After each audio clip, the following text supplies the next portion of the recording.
Sometimes the smallest purchases reveal the biggest battles. A broke single dad, clutching his last dollar, stood at the checkout line, praying no one noticed his shame. But behind him stood a lonely CEO with a heart aching for something money could never buy.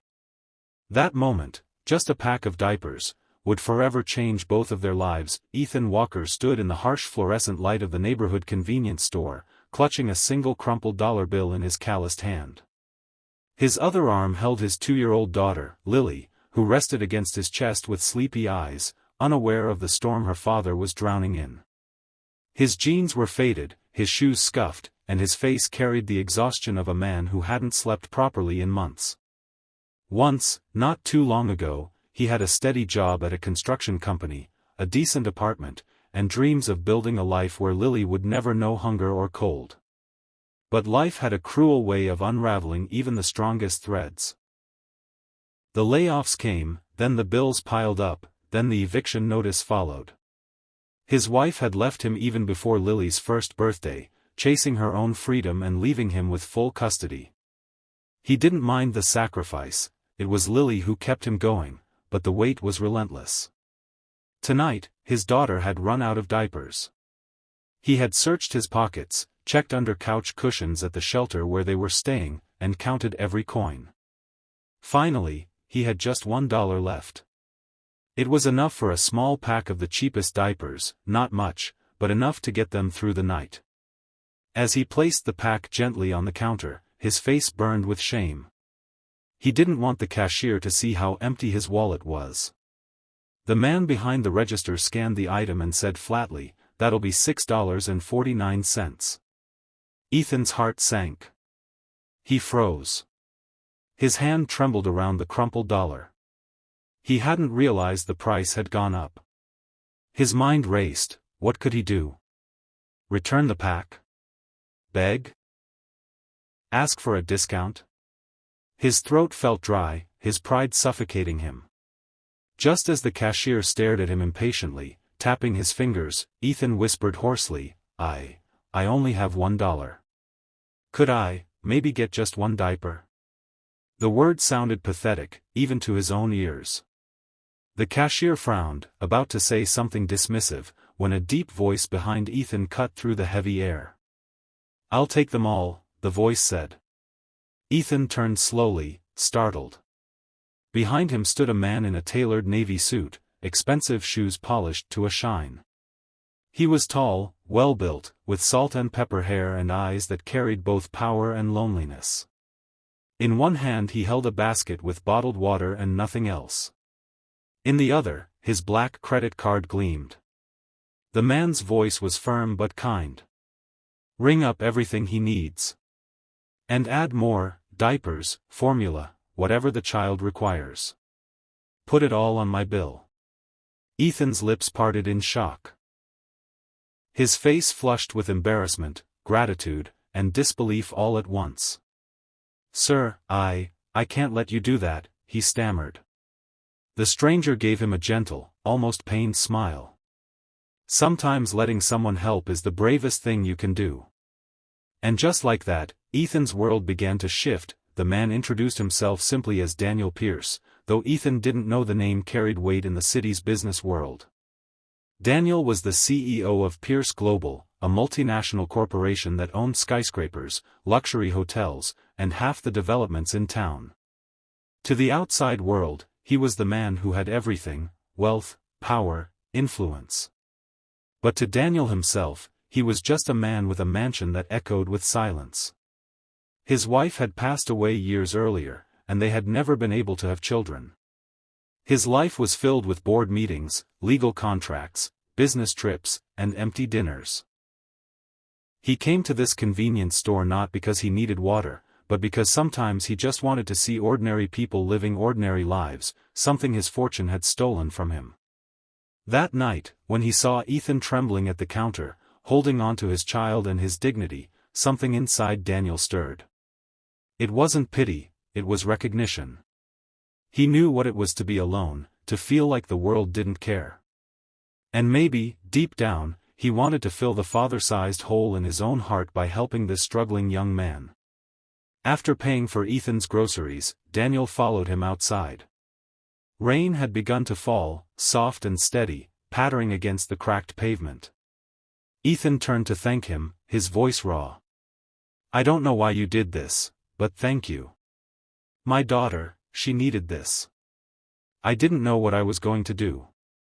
Daniel studied the little girl, who blinked up at him with wide innocent eyes, clutching a small stuffed bear with missing fur.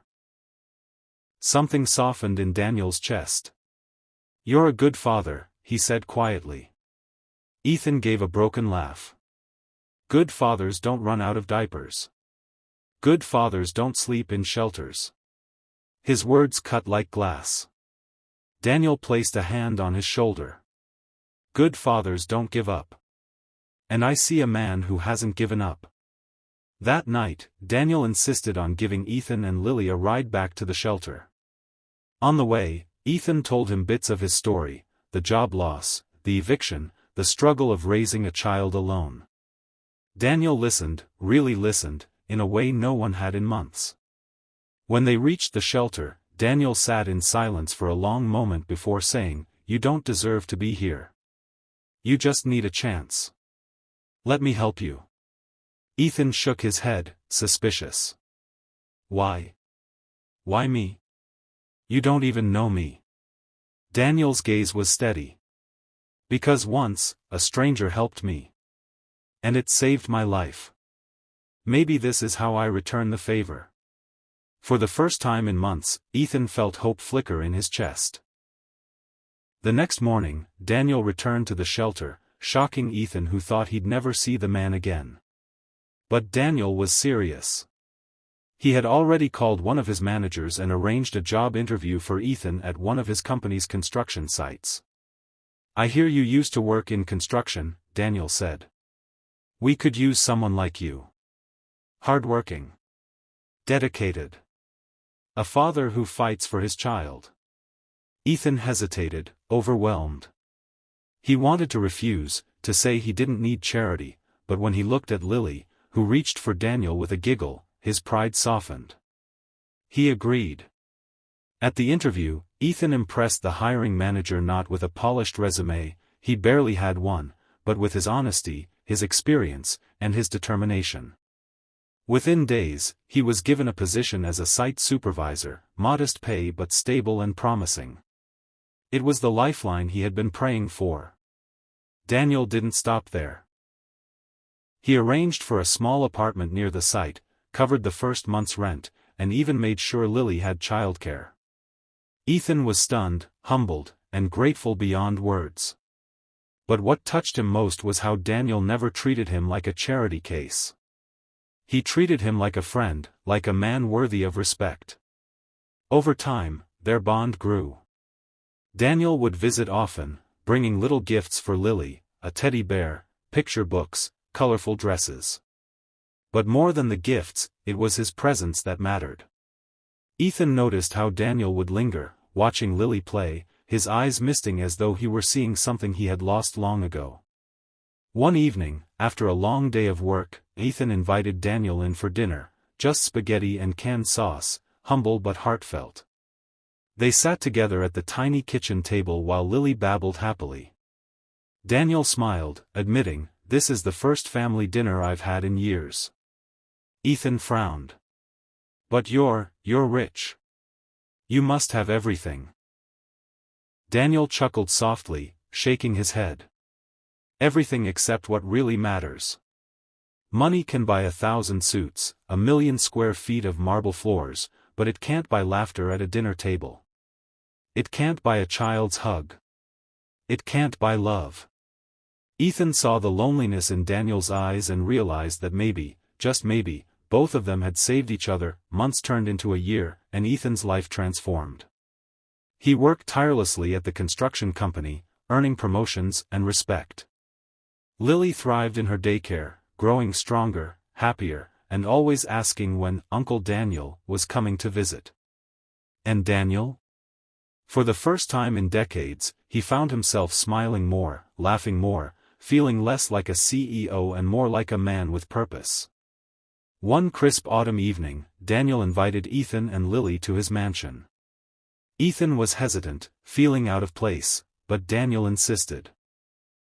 As they walked through the grand halls, Lily's giggles echoed against marble floors, bringing life to a place that had only known silence. In the grand dining room, Daniel raised a glass. "To new beginnings," he said softly, his eyes misting. Ethan looked around at the luxury and then back at the man who had once stood behind him in a convenience store. "I still don't know why you chose me," Ethan admitted. Daniel smiled warmly. "Because sometimes the people who seem to have the least, are the ones who remind us what matters most." That night, after dinner, Daniel took Ethan aside. "I want you to take on a bigger role at the company," he said.